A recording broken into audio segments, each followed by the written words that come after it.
The Fallout series isn't always the most realistic, nor is it a stranger to lore contradictions and retcons. But Fallout 4 took those to the next level with power armor. However, Fallout 76 actually did a good job fixing a lot of them, even some of the ones introduced in Fallout 3. I had thought about covering this subject before, but I didn't actually realize the extent that Fallout 76 changed power armor. If we look at this chart I made, it shows the damage resistance, energy resistance, and radiation resistance of every power armor in Fallout 4 as well as their Fallout 76 counterparts. It should be noted that all of the statistics are taken from Mark 1 and level 50 power armor respectively, with the exception of Raider power armor in 76 having a max level of 45. Now, you may be wondering, why do these numbers matter? I mean, what does 500 damage resistance actually mean? Well, the numbers themselves don't really matter. It's the relation to the other suits that matter. For example, the Raider power armor has 1050 radiation resistance, but this is just a number. Maybe not randomly assigned, but I'm quite certain that Bethesda didn't measure exactly how radiation resistant this suit would be in real life, and of course we shouldn't expect them to. The problem arises when you look at the radiation resistance of the other suits. They're all the same. There's no way that a handmade rusted junk suit would have the same protection as a military issue carefully engineered suit.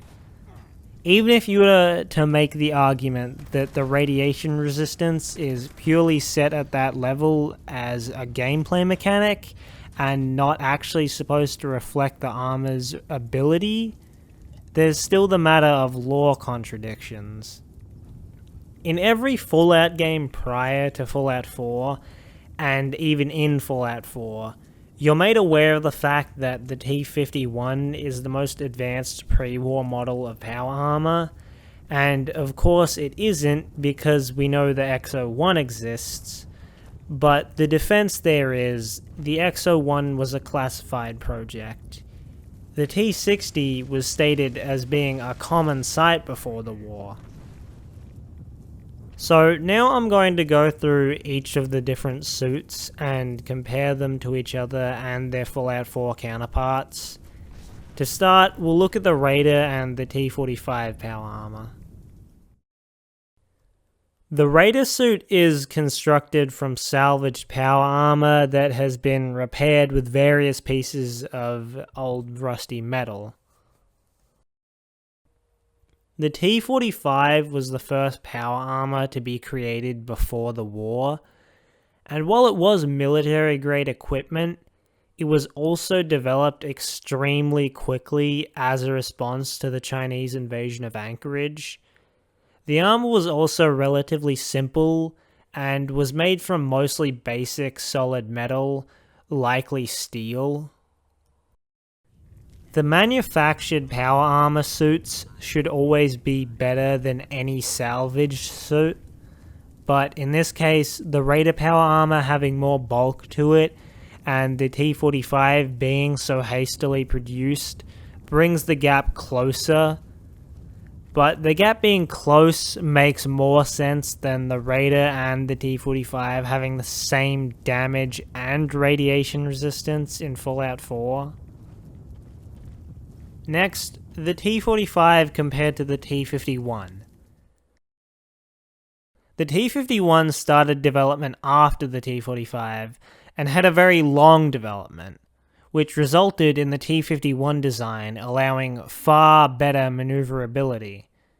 The armor itself, instead of being constructed almost entirely from basic metals, was made from a composite laminate, which acts somewhat like Kevlar, a material commonly used in a lot of ballistic vests today. Then to top that off, the entire armor is completely covered in a 10 micron silver coating to increase energy resistance, and radiation resistance comes with that.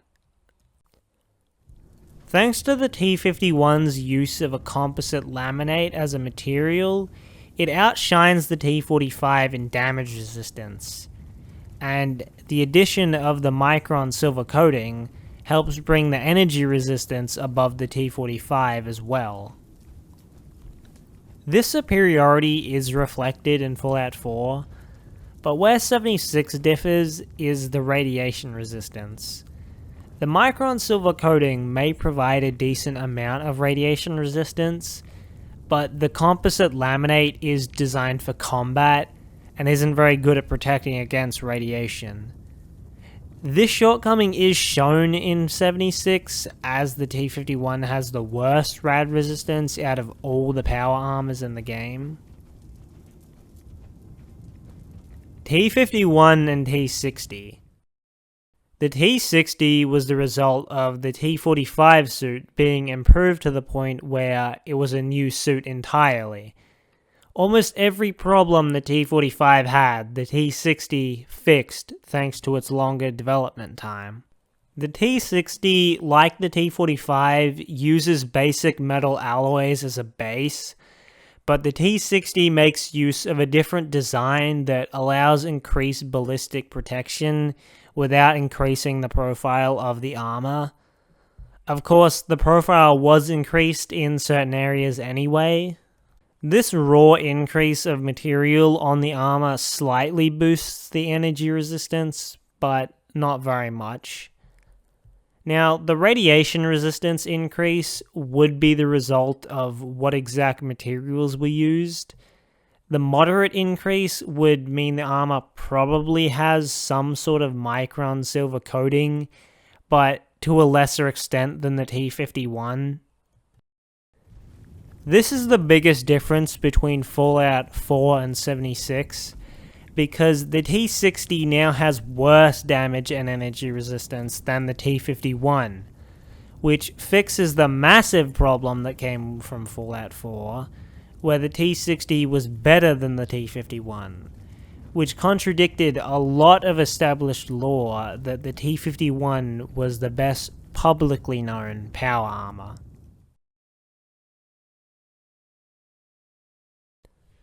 It still makes sense that the Brotherhood would use the T60 over the T51 in Fallout 4, because it has great protection and better radiation resistance, but what really makes it better for the Brotherhood is how much easier the T60 is to repair.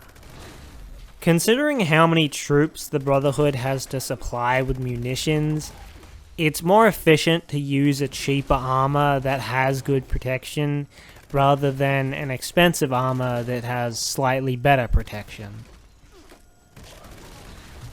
Last is the XO1. This doesn't exactly fix any lore, it's just explained why in the game. The XO1, compared to the rest of the power armors on this list, has moved down since Fallout 4. The explanation for this being, the XO1s in Fallout 4 were produced pre-war, and were the latest prototype the Enclave had developed. So, there's nothing wrong with the XO1's stats in Fallout 4, because the XO1s in 76 were an earlier design of the armor that was saved in the Enclave's archives, and due to contact between the Enclave being severed by the Great War, this was the latest model the Enclave could produce post-war. So, I know I haven't been uploading very many Fallout 76 videos recently, but that's mainly due to me not having very many ideas for videos. But now it seems I actually have the opposite problem. I have too many ideas now, and that's sort of delayed this video a bit because I'm actually almost, well, probably more than halfway through writing my next video, which is going to be about the T65, and then I've been doing some more research on other topics. I've got like a whole list of ideas for other videos, so Even though I don't know how long it'll take to make the videos, there shouldn't be a long gap like there has been previously. And if there is a long gap, you know it's just because I'm being lazy and not because I don't actually have any ideas. So that's everything. Standard YouTube stuff. If you like the video, consider liking it. If you haven't subscribed already, consider doing that too. See ya.